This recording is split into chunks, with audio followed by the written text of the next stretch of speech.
All right, everyone, we're going to be talking head-to-head number 9 reveal, right? So I don't know about you, but in the video, in the room, it was incredibly close. But what did you think number 1 was?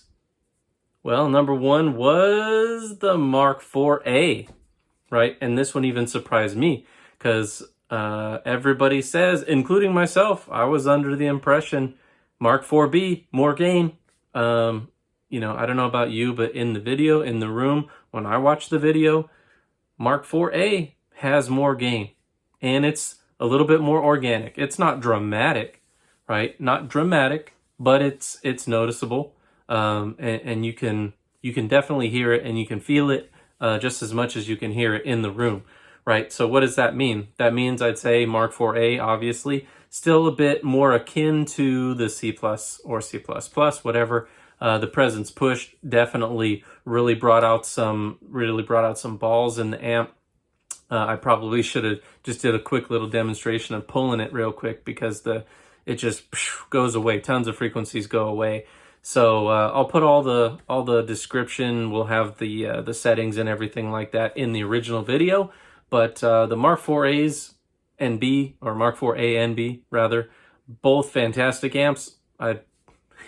You know, as you're finding out, I'm going to recommend probably every single Mark series that I get because it really is the most fantastic tone that's around. And not everybody agrees with that, but I mean, that's why there's a billion different types of amps, right? The Mark series has really grabbed me for these past few years. And, you know, as you can see, obviously I've got some other amps. I've got a Uberschall original. I've got the Frankenstein.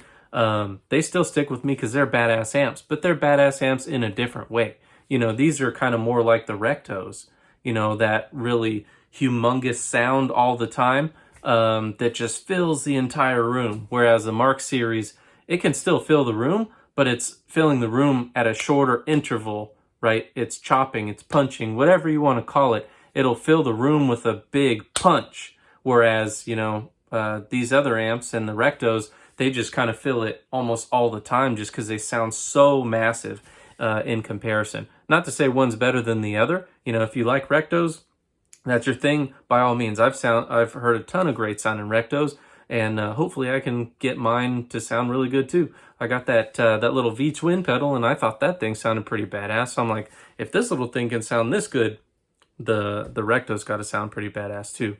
But as always, get yourself a Mark series if you don't have one, and you'll be happy with any of them, right? Just look at the features before you buy, obviously. The 4s, they have like every feature and every mod that preceded it, right? It's got pentode and triode. It's the first amp that had that, you know? And I think only actually the Mark V has that.